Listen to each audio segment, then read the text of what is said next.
Hi everyone, welcome to today's webinar, Improving Cross-Cultural Practice, Strategies and Resources for Working with Women from Cult Backgrounds. 1-800-RESPECT is pleased to welcome Alexandra Ridgway. Alexandra Ridgway is the Director of Ridgway Consulting.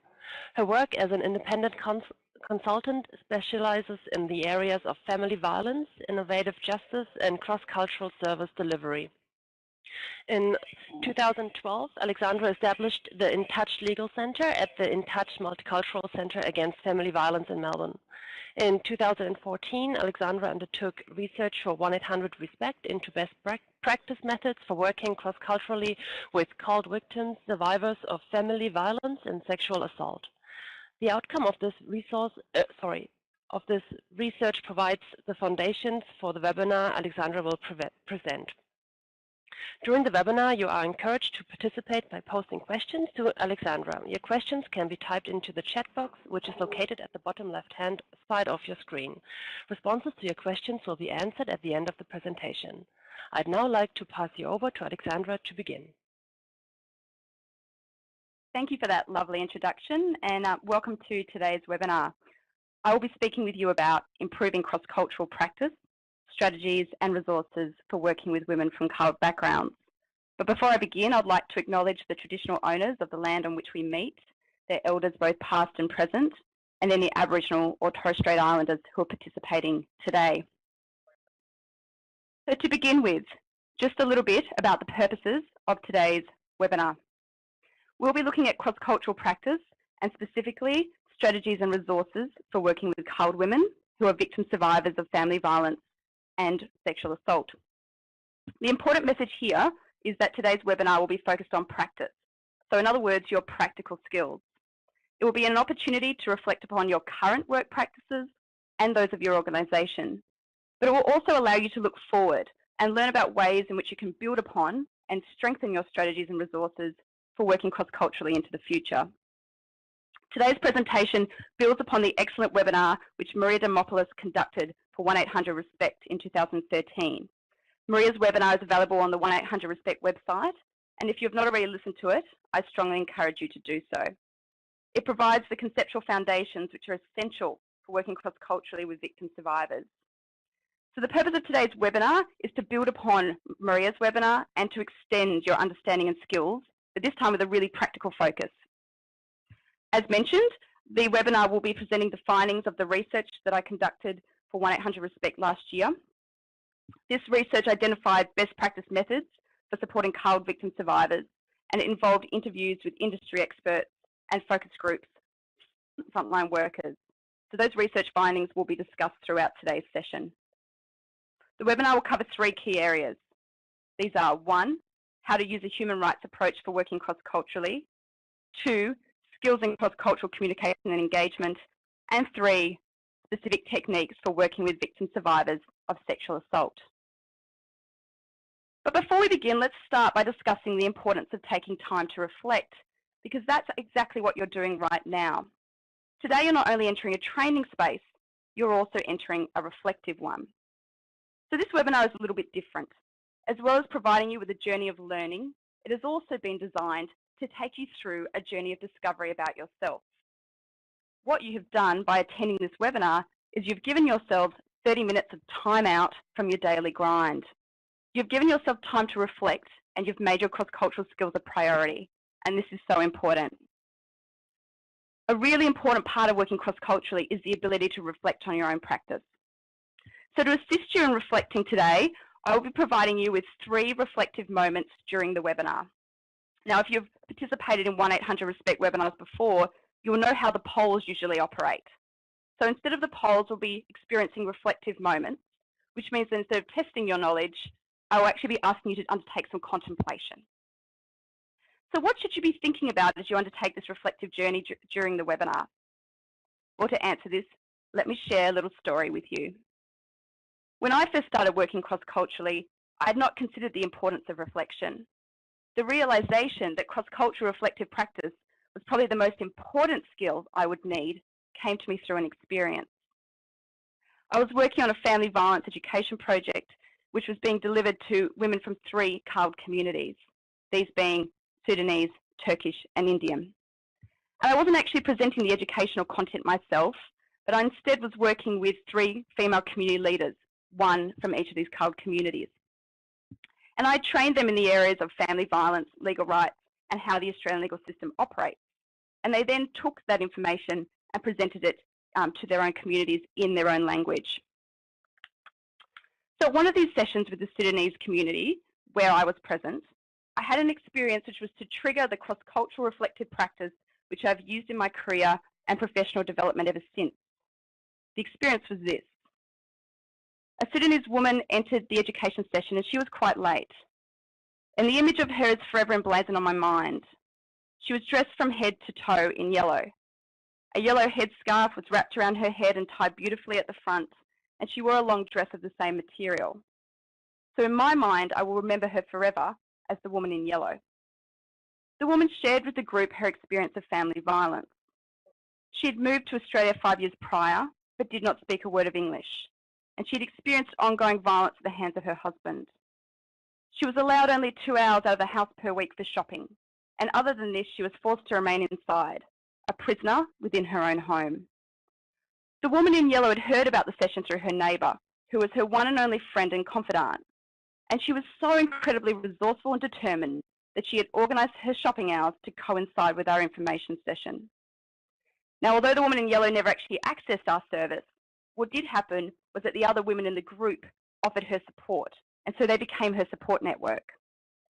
Learning of the woman in yellow's story had such an impact on me, and it really caused me to reflect on the work that I and my organisation did. I came up with 3 really basic reflective practice questions which I've continued to use in my career ever since. These are, what aspects of my cross-cultural practice works well? What aspects of my cross-cultural practice is less successful? And what aspects of my cross-cultural practice can I improve into the future? So in relation to the woman in yellow, when I was answering these questions, what aspects had worked well? Well, clearly having the session in her language and with a female Sudanese community leader meant that she was able to both learn about her rights, but also that she could contribute and share her story with others. But what was less successful? Well, the woman in yellow only had 2 hours out of her house per week, and luckily she'd be able to organise that time to be able to attend the session. But what about for other women? We ran 1 session in this community at 1 time and on 1 day. We all know that for victim survivors, it can be very difficult to find opportunities to attend these kind of programs. So how would I improve into the future? Well, we'd have more than 1 session, wouldn't we? And we would also run these sessions at different times in different locations to suit a wider range of needs. So as we move forward today, I want you to keep these 3 reflective practice questions in your mind.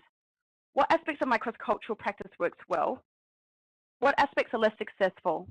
And how can I improve into the future? Now that you have your reflective hats well and truly on, let's turn to the first strategy for working cross-culturally. The first key strategy I would like to share with you is one that was strongly expressed through the research, and that is using a best practice human rights approach. Well, what do I mean by human rights approach? It means that as frontline workers, we must always approach our work from the perspective that human rights are paramount and there is no cultural justification for the denial of human rights. In our particular context, this means that there's no cultural justification for violence or abuse. And why is this needed? Why is a human rights approach needed? Well, there can be a tendency for people to prioritise what they believe is cultural sensitivity or cultural appropriateness over human rights. For instance, some workers might not want to discuss violence with CULT clients out of fear that it may be offensive or it may be taboo. But falling too strongly into what might seem to be culturally sensitive, but is in fact a denial of human rights, can actually cause significant harm. To give you an example, when I was working on the community education program that I just mentioned, I tried to access a group of Sudanese women in an English class. And I spoke to the worker who ran the English program. The worker was adamant that our education session was not suitable for Sudanese women. Now note, she was not Sudanese herself, but she was adamant that it was not suitable for Sudanese women. And she specifically said to me, family violence is a topic which these women are not ready to learn about. It is just not appropriate in their culture to talk about these issues. It is just too challenging for them. Now, I was a little bit stumped by this and I wondered, had I been culturally inappropriate myself? And so I spoke with the Sudanese community leader who I'd been working with. And she said something that was just so profound. She said, "We've come through over 20 years of war. I don't think an education session with a few sandwiches is too challenging for us." And this is why it is so important for workers to consult with the culled communities that they work with, rather than speak on their behalf. And it is why we always need to apply human rights approach and ensure that rights are put first. So, how do we do this? Well, on an organisational level, as well as on a workers level, it's important to use a human rights framework. Now, this is one of the tools that was developed for the 1800RESPECT website last year. It was developed by the Australian Muslim Women's Centre for Human Rights. And it's an excellent practical measure which incorporates the need to respect other cultures, but also to uphold the rights of culled women and their children. I won't have time to be able to go through the entire human rights framework with you today, but I strongly encourage you to find it on the 1800RESPECT website. However, I will discuss with you some of the key principles of the framework. These are consultation, participation, collaboration, accountability, non-discrimination and equality, and empowerment. So how do you know if you and your organisation are following these principles? Well, I'm going to ask you some questions to help you decide. So, in terms of consultation, does your organisation consult with culled women? Do you actively seek the voices of women in culled communities? And are your consultations inclusive? Second, participation. Do culled women participate at all levels of program delivery? Are they involved in the design and implementation of services or programs that are relevant to them? Are they involved in monitoring and evaluation? Third, collaboration. Have you consulted and worked in collaboration with specialist servers who have experience in working with culled women? Fourth, accountability. Is your service answerable to culled women for its actions and decisions? And are there avenues for redress for when it does not deliver? Fifth, non-discrimination and equality. Are all women treated with dignity? Are they able to access the service equally and without discrimination? And sixth, empowerment. Do you provide culled women with the information, resources and skills to take control of their own lives and make their own choices? These 6 principles are the essential ingredients for applying a human rights approach. And as a practitioner, you also need to think about these principles, but also you need to think about these other questions. Is the safety of all clients prioritised? Do culled women receive the same services as non-culled women? Are culled women empowered to make their own choices? And is each client treated as a unique individual? Now, I hope you still have your reflective practice hats on and that you've been thinking, does my organisation use a human rights approach? Do I? Let's have a reflective moment. Please consider the following. Reflecting upon your work experiences, both current and previous, can you think of an organisation, now this might be your own or one you've worked with, who has failed to use this human rights approach?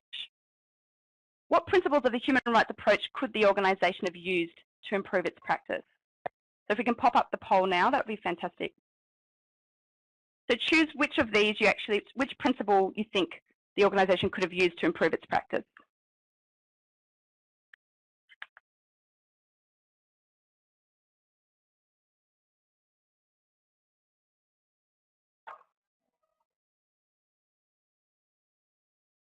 Fantastic, I can see the answers coming through and that a lot of you are actually indicating that all of the above, so that what happens sometimes is that if we don't use one principle, we don't use all of those principles. So it's great to see that you're all reflecting very well. So moving along to the next area, which is cross-cultural engagement and communication. Now, we all know cross-cultural engagement and communication are the building blocks for developing relationships of trust with culled women. And there are 3 key strategies for effectively engaging and communicating with culled victim survivors. These are A, inquire about pre-migration and settlement experiences to assist in understanding your client's worldview. B, acknowledge that there are significant differences between the systems in your client's country of origin and Australia. And C, take the time to gently and clearly explain what services exist, how they operate, and how they can assist your client to be safe. There's a lot of really excellent information on the 1800RESPECT website on this topic, which was developed by In Touch Multicultural Centre Against Family Violence. And I encourage you to look at this information on the website, but I will also provide you with a summary. So let's start by looking at stage 1, inquiring about worldviews. Well, what do we mean by worldview? Well, a worldview is how we understand and make sense of the world around us, and it includes beliefs and value systems. To give you an example, one of the Indian caseworkers who I used to work with had a challenge in explaining the legal system to her client. Her client had watched a number of Bollywood movies, and she thought that if she went to court, it would be like the court scenes in the Bollywood films. So these scenes were often quite emotional. There were lawyers arguing at one another. There was finger pointing towards the victim, and there were members of the public yelling from the court seats. So this was her worldview, because this is how she understood the court system. And so the worker needed to work with that understanding in order to explain that the Australian system was different, and it wasn't like what she'd seen in the films. So why is it necessary to understand a client's worldview? Well, it deepens our understanding of their context, of their experiences, their decision-making, and their challenges. So if we had not known that this Indian client saw the courts through this Bollywood lens, we wouldn't know how to explain the way the system operates here. And so what should be considered when we're trying to understand a client's worldview? Well, there are 3 key areas. These are pre-migration experiences, settlement experiences, and cultural context. In Touch has developed a list of questions for how to ask about these 3 areas, and those list of questions are on the 1-800 website. I don't have time to go through them today, but I encourage you to read them after the session. So once we understand our client's worldview, we then need to acknowledge difference. We need to acknowledge and respect that there are differences between the systems in other countries and the system in Australia. There are different justice systems. In Australia, we have laws that aim to protect victim survivors, but this may not be the case in other countries. There are different views and different experiences of police. Police are expected to respond to family violence in Australia and sexual assault, but CALD clients might have pre-migration experiences where police are not to be trusted. I lived in Southeast Asia for 6 months, and while I was there, I was warned that if I ever experienced sexual assault, I should never report it to police, but rather I should go to the Australian Embassy. And I was told that if I did report it to police, I would not be taken seriously, or there may be a risk that I may be sexually assaulted again, this time at the hands of police. Now, I was really surprised by this, because in my mind, the police would take me seriously, and they would not commit such a crime.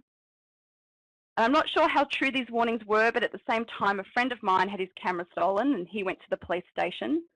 And in order to get a police statement, he was asked to pay a fee, essentially a bribe. And then a friend of mine was pulled over on her scooter for a driving offence she didn't commit. And she also, to prevent going to court, had to pay a fee, which was a bribe. So through all these experiences, I suddenly realised that I was in the dark when it came to this justice system that I didn't know about, and that my preconceptions came from my understanding of the Australian system. The same applies to CALD communities. They may come to Australia with a completely justified fear of police because this is due to their experiences in their country of origin. So we need to acknowledge and respect these differences. And we also need to acknowledge and respect that there are differences in the support systems in different countries. Not all countries have family violence and sexual assault services. And if they do, they may not be free or confidential. So it's really important that we explain this to our clients. And it also needs to be explained that the service is there to empower the woman, to actually give her options for her to make the final decision, not to tell her what to do. So how do we explain these differences in these different systems? Well, it's important to use various communication techniques. So this includes visuals, storytelling, diagrams of the service system. We also need to ask open-ended questions and allow time for clients to express their own thoughts in their own words. And we need to check in to ensure that we're both understanding each other. Another important element is that we need to use what's called the window of opportunity. What is the window of opportunity? Well, it is the first time that a CALD client engages. So it's the first point of engagement. And why is it important? Well, how you communicate during the window of opportunity can determine the rest of your interactions and can have a direct or indirect impact on client safety and wellbeing. So I'm just going to show you 2 videos now that were developed by 1-800-RESPECT in conjunction with In Touch Multicultural Centre Against Family Violence. These videos demonstrate effective and ineffective communication and engagement techniques during that window of opportunity stage. And so first, we'll look at the video that shows how communication methods lead to cultural misunderstanding. And then after that, we'll look at how they can lead to cultural understanding. So if we can just show the first video now. The 1-800-RESPECT logo appears. There is a graphic of a counsellor in a blue circle and a client in a pink circle.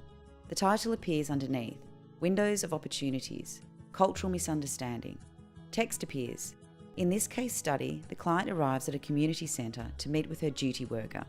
She appears agitated after the initial introduction, talking about the difficulties in her relationship with her husband. Text appears. Initially, the communication gap may be small. The graphics of the counsellor and the client appear close together in the centre of the screen. The graphics of the counsellor and the client then move to opposite sides of the screen. The text changes to, if the worker is not culturally responsive, the communication gap may become larger. The counsellor and the client begin their conversation, which appears on screen as a series of text messages between them. Counsellor, is there violence at home? Client, no, not really. Sometimes he gets angry, but that's okay. A thought bubble appears near the client. It says, he yells a lot and he only slapped me once or twice. But that's not violence. The counsellor says, if you are at risk and unsafe, we can call the police for you. They can make your husband leave the house. The client says, please no, I don't want that. I just want him not to be angry. The client's thought bubble says, if the police come, I could get into trouble and they might take my children away. I will be shamed in front of my neighbours and I will be blamed for making my husband homeless. How can I pay the rent if my husband is not at home? The counsellor says, you can go to court to get a civil protection order or go to a refuge. The client says, no thank you, I don't need to go there. The client's thought bubble says, I don't understand what that means. Go to court, my family and community will disown me. What is a refuge? Is it like a refugee camp? I came from there and I don't want to go back. I will pretend I understand and nod my head. The counsellor says, if he is ever violent when he is angry, please let me know. There are services that can help with that. Do you want me to refer you to them? The client says, no, I'm fine. Her thought bubble says, now the whole community will know about it. I don't feel safe to talk to this person about it. The counsellor says, it seems like there is no violence at home. What are some of your other needs? The client says, everything else is fine. The client's thought bubble says, maybe this is not the right place for me. They wouldn't understand if I tell her that my husband doesn't give me any money or let me talk to my family. He constantly threatens to call the police and take my children away. I will just have to make some excuse and leave. The client says, I have to pick up my children from school now. I will come back if I need help again. The 1-800-RESPECT logo appears and text, in an emergency or if anyone is in immediate danger, please call 000 now, TTY 106. www.1800respect.org.au or phone 1-800 737 732. So that was the video on cultural misunderstanding. If we can now look at the video on cultural understanding. The 1-800-RESPECT logo appears. There is a graphic of a counsellor in a blue circle and a client in a pink circle. A title appears underneath, Windows of Opportunities, Cultural Understanding. The text says, this case study works through the window of opportunity again, using the skills outlined in cross-cultural engagement and communication. The study is the same as Study 1. A client arrives at the community centre, but the techniques for interviewing are quite different. The graphics of the counsellor and the client move to opposite sides of the screen, and text appears saying, initially, the communication gap may be wide. The graphics of the counsellor and the client move close together at the centre of the screen, and the text says, if the worker is culturally responsive, the communication gap may become smaller. The counsellor says, hi Sarah, thanks for meeting with me. We're going to talk about your current needs to see how our service can help you. I might need to ask you a lot of questions for me to understand your situation better. Is that okay with you? The client says, thank you. The client's thought bubble says, I feel comfortable with this. She is asking permission to talk to me. The counsellor says, I'll start by explaining a little bit about our service. Firstly, our service is free and confidential. Here is a form that we will both sign. It says that I will not talk to anyone about your situation without your approval. Is that okay with you? The client says, yes.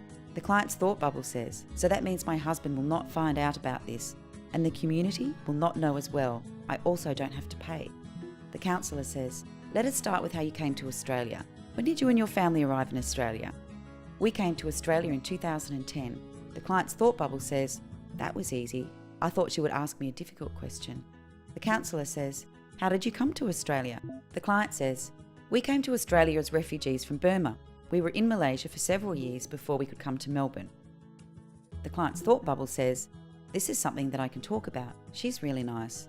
I can talk to her about how hard it was being a refugee. The counsellor says, that sounds like a really big journey. How are you adjusting to life here? The client says, it is good and bad. My children are happy. The client's thought bubble says, it seems like she understands me. The counsellor says, yes, sometimes even in one family, people can settle differently into a new country. How is everyone at home? The client says, the children are okay. My husband can't find work, so he is unhappy and gets angry. The client's thought bubble says, maybe I can tell her about my husband yelling and slapping me. The counsellor says, when your husband is angry, does he show anger by shouting, throwing things, pushing or hurting other family members? What is he like? The client says, he will yell, mostly at me and not the children. Sometimes he can throw things around. He becomes very mean at times. The client's thought bubble says, I can tell her what he's like. I think she'll believe me. The counsellor says, families can get help to stop this kind of behaviour. The client says, the children are scared a little, but my husband does not hit me. Sometimes he is pushed and slapped, but he does not hit me. The client's thought bubble says, maybe the law won't think my experiences are that serious. The counsellor says, legal and support services can be different here to those in Burma and Malaysia. Let me tell you how. The client says, okay. The client's thought bubble says, I want to hear how things might be handled differently here. The counsellor says, police in Australia are here to protect you. They will make sure you are safe. The client says, okay. Her thought bubble says, I am scared of police back home, but it seems they help people in these situations here, and they do not lock up those who report. The counsellor says, I can refer you if you would like. These support services are free and confidential. The client's thought bubble says, we have no money to pay for someone to help us. I don't want anyone to know what is happening. The client says, okay, that would be good. The 1-800-RESPECT logo appears and text, in an emergency or if anyone is in immediate danger, please call 000 now, TTY 106, www.1800respect.org.au or phone 1-800-737-732. Thank you for that. So you can see that the videos are quite different, and that in the cultural understanding video, what we have is a worker who's going to explain the service, who's willing to take time to learn about their client's worldview, who's willing to explain how things operate here. And so there's a whole range of different techniques that you can see playing out in that video. So I want you to put your reflective hats back on. I hope they've stayed on. And I want you to do your next reflective moment. So reflecting upon the window of opportunity videos, which message do you think is most important for improving cross-cultural practice? Now, all these messages are important, so I want you to think about which is the most important ones that you want to add into your practice to improve it. The first is explaining the service structure. Oh, we're jumping ahead. Okay, explaining the service structure, including that it's free and confidential. Second, explain the meanings of violence, safety and risk. 3, explain the Australian system, including the role of police, courts and refuges. Ask permission before asking questions. Checking in with the client to see how they're going and taking the time to learn about the client's pre-migration experiences.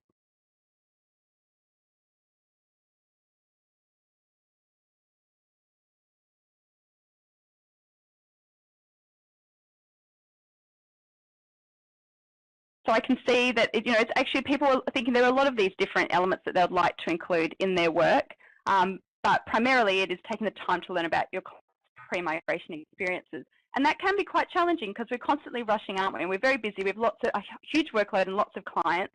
But it's really important for us to learn about our clients, where they've come from, their experiences, in order to build those relationships of trust so that we can actually keep them engaged into the future. Okay, so lastly, let's move to best practice techniques for supporting child victim survivors of sexual assault. The first thing to note is that it is important to note that there are correlations between both the family violence and sexual assault best practice approaches. So a lot of the elements we've already discussed today relate both to victim survivors of sexual assault as they do to victim survivors of family violence. And we also know that there's often sexual violence as well in a family violence situation. So there's a lot of overlap between the two. But there are also some other key elements to keep in mind. It is really important to remain open to different cultural understandings of sexual relationships. And we also need to explain what the meaning of sexual assault is, especially in the context of intimate relationships. There can be beliefs from women that because they're married, they don't have to consent to sex. So we need to have to explain how sexual assault and rape are understood within the Australian context. We also really need to validate clients' experiences, and we need to create a safe and supportive space for discussing sexual assault. There are a number of really excellent case studies on sexual assault on the 1-800 website, which were developed by Annabelle Alamant and Beata Ostapiej-Piatkowski, and I really encourage you to read these. These cases will take you through best practice responses. But today I'm just going to take you through another case that I know of, and we're going to explore together how the principles we have learned can be applied to this. So a woman came to a service and she explained that she'd been asked to do as Australian wives do, and was having to attend what's called sex parties. Now, after further discussion, it was found that her husband had been taking her to swingers parties, and she was being requested to sleep with other men. And she'd been told by her husband this is what all Australian wives did. And of course, she thought this was true because there were other Australian women there and they were consenting. So she did not know anything else, and she didn't know what Australian culture was. So in her situation, how could the principles that we've learned today be applied? Well, in terms of the human rights approach, there's no cultural justification for what this woman experienced, and her human rights for choice and consent are paramount, and it would be vital for a worker to let her know this. In terms of the window of opportunity, as the woman shared her experiences, which would have been obviously very difficult to share, it is vital that we use that window of opportunity to understand about her worldview and to explain system differences. It is also really important for us to express that services are confidential and that they are free. And as we explain these concepts, it is important for us to use a whole range of different methods to be able to explain that rape and sexual assault in Australia are illegal, and this does not change if you're married.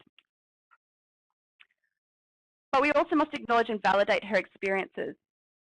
And we must do this in a way that empowers her. So instead of focusing on maybe some of the challenges that she's facing, we need to focus on the courage it takes for her to share those experiences. So this means using a strengths-based approach, that we need to focus on her strengths for coming forward and accessing a service. And lastly, empowerment. The woman needs to be provided with the information about her situation and her options, but she needs to be allowed to make her own decisions. So I think this is a really excellent way to finish the session today, as it summarises some of our key learnings. But before you go, I want you to think about your cross-cultural action plan. Yes, you've got some homework to take away with you, as well as checking out all the resources on the 1-800 RESPECT website. So I want you to take a moment to consider what you've learnt today and to think about what actions you'd like to put into the way you work cross-culturally into the future. So think about these questions on the screen. Think about how many of these techniques you currently use. Think about whether you can add any of the best practice methods into your approach. And then maybe write down just one action for the moment, but you can do more in the future. Write down one action you'd like to add into your toolkit, your cross-cultural toolkit, for improving your cross-cultural skills into the future. Now, I'll give you a minute to write down your action, and then I'm going to ask you to choose which one of these different topics your action fits into. So which one of these topics we've discussed today have you decided to actually undertake an action in? So this is the last poll, by the way.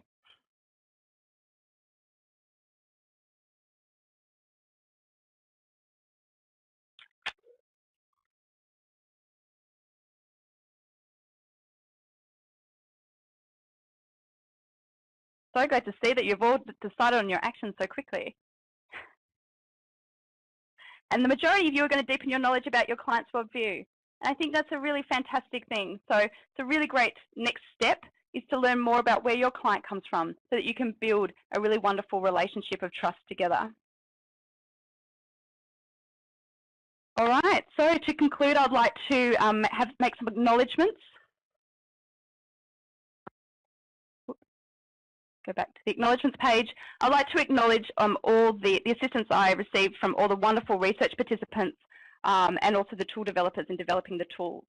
The research participants were Annabelle Alamant and Beata Ostapiej-Piatkowski, Jomana Elmatra, Maria Demopoulos, Maya Avdebegovic, Rishan Bandari, and Trisha Mamitra Khan.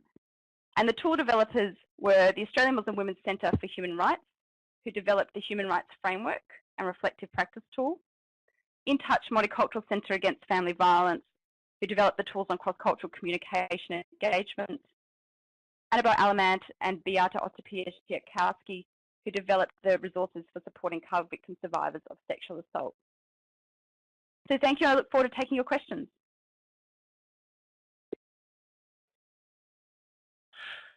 Thanks, Alexandra, for the informative presentation. Hopefully you now have some strategies when working with victims and survivors in CALD communities.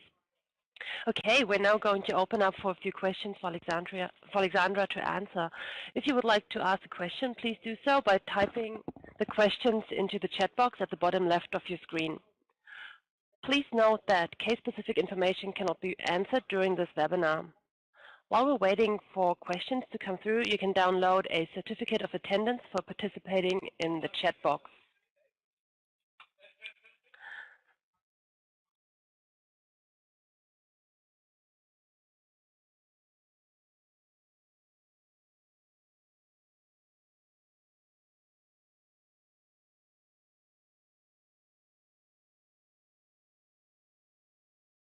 Okay, we have had a few questions come through. The first question is from Mary. How do you incorporate reflective practice into your work in the family violence sector? Thank you for that question, Mary. Well, it can be really difficult to incorporate reflective practice into our work because we're incredibly busy and we have huge workloads. But the way in which I incorporated it into my work is to put it in my calendar like a meeting. So I have a meeting with myself to reflect and particularly to focus on reflecting cross-culturally and to answer those three questions that I mentioned at the beginning. What am I doing? What aspects are working well? What are working not so well, and how can I improve? And I made sure I put half an hour aside in my work schedule every week to do that. Booked it in the calendar and I made sure that I never cancelled it. Thank you, Alexandra. We have another question coming from Michael. How do you identify specialist services in your area or in my area? That's a really fantastic question. Well, it's really important that if you want to access specialist services say in the family violence area, and that they are culturally diverse specialist services, that you speak with the peak body in terms of family violence and the peak body in terms of sexual assault in your area, and then ask them where the specialist services are located. But you would also want to talk to different settlement services and migrant resource centres so that you can actually build really strong relationships with them too. They are the key services that work with CALD women when they arrive and when they're settling in Australia. So it's really important to build strong relationships with them so that you can actually work together into the future.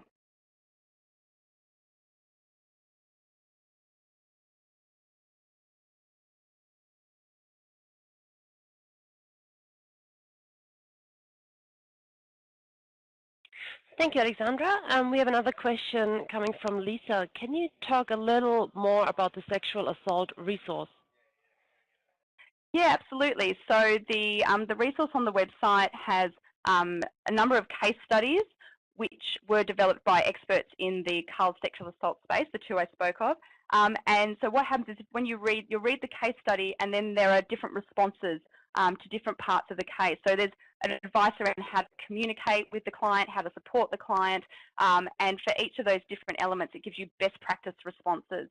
So if you go to the 1-800-RESPECT website and you look at the case studies, you'll be able to click on these sort of pop-up boxes, which then give you advice as a worker for how to respond to each of the different elements of the case.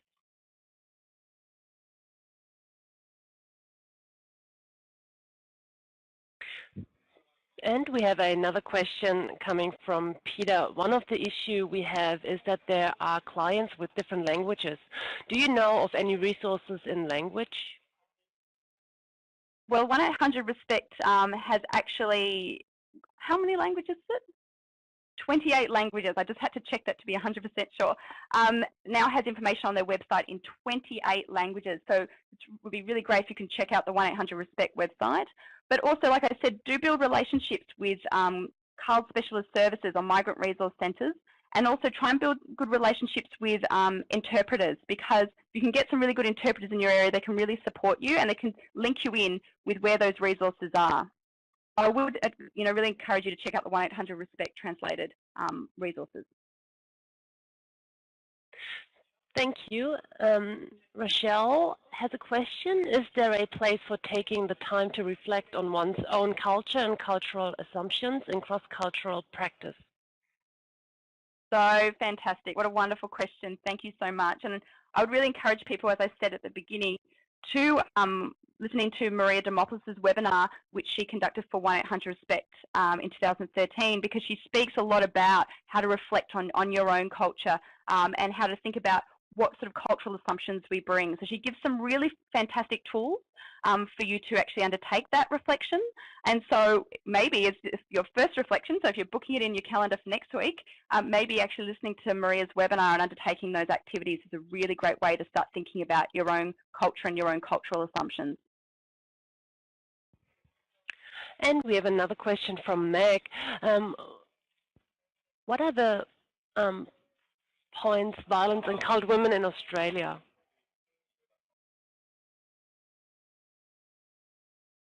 Sorry, can you repeat that question? Yeah, what are the points of PPT, violence and cult women in Australia?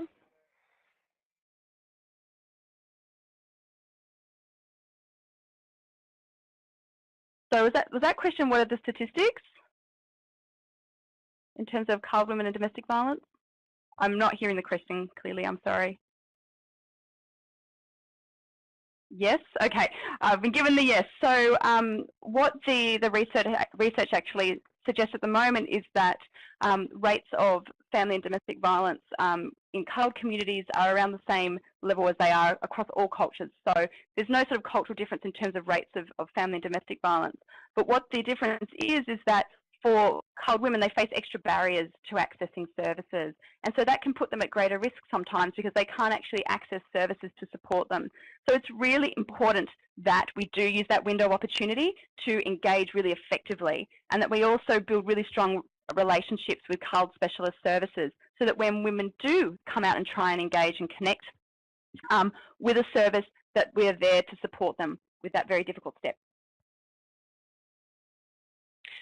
Thank you, Alexandra. Well, it looks like we're just out of time. Thank you for answering all those questions, and thank you everyone for attending today's webinar. Our next webinar is on Thursday, 25th of June, and will be presented by Heather Nankaro from NROS. Registrations for this webinar will open soon, so look out for your invitation in the coming weeks. On behalf of the entire 1-800-RESPECT team, thank you for attending this webinar, and we hope that you have found it valuable. Please stay online now to take our quick survey. Thank you.